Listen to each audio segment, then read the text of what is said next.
గుండమ్మ కథ. అసలు ఎంత ధైర్యం ఉండాలండి ఆ డైరెక్టర్ గారికి.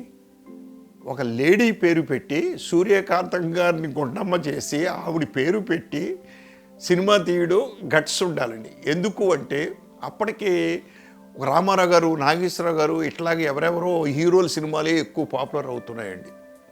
ఆ టైంలో ఒక లేడీ పేరు పెట్టి గుండమ్మ కథ అని సూర్యకాంతం గారు, అందులో సూర్యకాంతం గారు అంటే మీకు తెలియంది కాదు అందరికీ, చిన్న విలన్ పాత్రలే ఉంటాయి ఆవిడ అన్ని క్యారెక్టరైజేషన్. గయ్యాళి, గంప గయ్యాళి క్యారెక్టర్. అటువంటిది దానికి గంప గయ్యాళి అని పేరు పెట్టచ్చు, కానీ పెట్టలేదు ఆయన. గుండమ్మ కథ అని పెట్టాడండి ఆయన. ఆవిడ పేరే గుండమ్మ సినిమాలో టోటల్గా.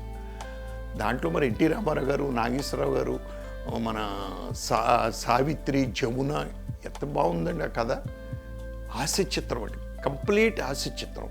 చాలామంది ఏమన్నారంటే ఎన్టీ రామారావు, నాగేశ్వరరావు ఉన్న సినిమాలో ఎన్టీఆర్ హీరోగా పెద్ద హీరో ఉన్నప్పుడు ఎన్టీఆర్ పేరు మీద పడాలి తప్ప సినిమా ఒక లేడీ పేరు మీద తీయటం ఏంటి, గుండమ్మ కథ ఏంటి అని చాలా విమర్శ వచ్చినాయి. అయితే ఎన్టీ రామారావు, నాగేశ్వరరావు గారు కూడా ఏమన్నారంటే ఆ రోజుల్లో ఇక్కడ హీరో మీద గొప్ప కథనం కాదు, ఈ సినిమాకి కథ మీద ఎవరి మీద నడిస్తే వాళ్ళ పేరు పెడతాం న్యాయం, కమలాకర్ కామేశ్వరరావు గారు తీసుకున్న నిర్ణయాన్ని మేము సపోర్ట్ చేస్తున్నాం అని చెప్పేసి ఆ రోజుల్లోనే వాళ్ళకి ఏ ఈగోయిజం, భాషాయిజం లేకుండా చక్కగా ఆ సినిమాకి గుండమ్మ కథ అని పేరుని సృష్టించారు.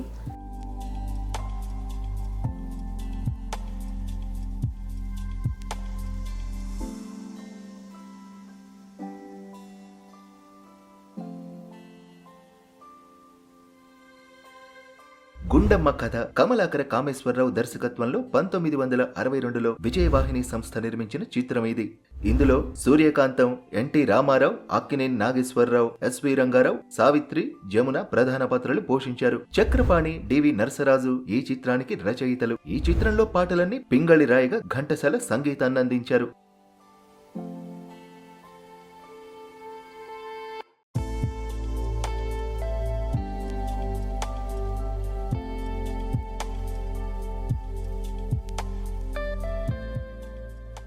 (1958లో కన్నడంలో విఠలాచార్య తీసిన మనే తుంబిద హోಣ್ಣు అనే చిత్రానికి పునర్నిర్మాణం.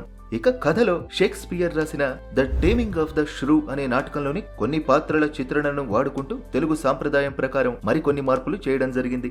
అప్పటిదాకా పౌరాణిక చిత్రాలకే దర్శకత్వం వహించిన కామేశ్వరరావు ఈ సినిమాతో మొదటిమారుగా సాంఘిక చిత్రానికి దర్శకత్వం వహించారు. అప్పటిలో ఇది అగ్రశ్రేణి నటులతో నిర్మించిన మల్టీ స్టారర్. కానీ గుండమ్మ కథ, సూర్యకాంతం పాత్ర పేరు మీద సినిమా పేరు పెట్టడమే గొప్ప వైవిధ్యమని సినీ విశ్లేషకులు ప్రస్తావిస్తూ ఉంటారు. హాస్యం, సంగీతం ఈ చిత్రానికి ఘన విజయాన్ని సమకూర్చాయి.